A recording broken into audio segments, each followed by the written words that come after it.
কোন কায়নাতে সৃষ্টিকর্তা আল্লাহ, অতএব আমাদের প্রত্যেকটা কাজ হবে আল্লাহকে রাজি খুশি করার জন্য, কোন ব্যক্তিকে রাজি খুশি করার জন্য নয়।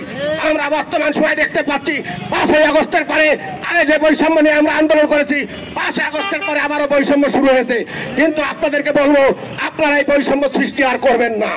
তাহলে বিগত স্বৈরাচার সরকারের মতন আপনারা যদি ক্ষমতায় আসেন, আপনাদেরকে রুখে দেওয়া হবে ইনশাআল্লাহ।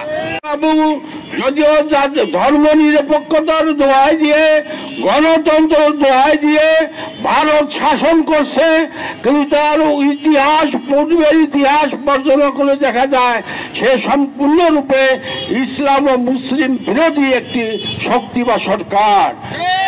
সে যখন গুজরাটের মুখ্যমন্ত্রী ছিল, গুজরাটের প্রভিন্সের মুখ্যমন্ত্রী থাকাকালীন লক্ষ লক্ষ মানুষ মুসলমানদেরকে হত্যা করে লক্ষ লক্ষ মসজিদকে গুড়িয়ে দিয়ে সে জায়গায় সে মন্দির তৈরি করেছিল।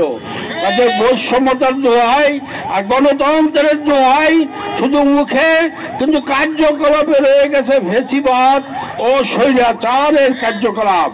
তাই আমরা আজও এই দেশ 2000 ছাত্র যুবকের রক্তের বিনিময়ে, অনেক মেয়েদের জীবনের বিনিময়ে আজও সেই যোদ্ধারা হাসপাতালে চিকিৎসারত আছে, হাসপাতালে তারা জীবনের শেষ নিঃশ্বাস ত্যাগ করার প্রতীক্ষায় আছে।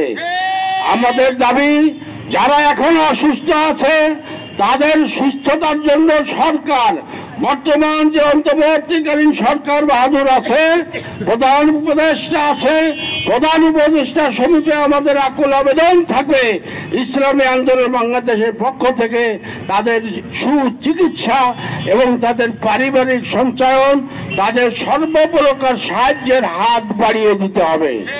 এবং যে সমস্ত ছেলে শহীদ হয়েছে আমাদের সন্তান, আপনাদের জানা আছে 4 আগস্ট ইসলামী আন্দোলন বাংলাদেশের আমিরের নেতৃত্বে সিনিয়র নায়েবে আমির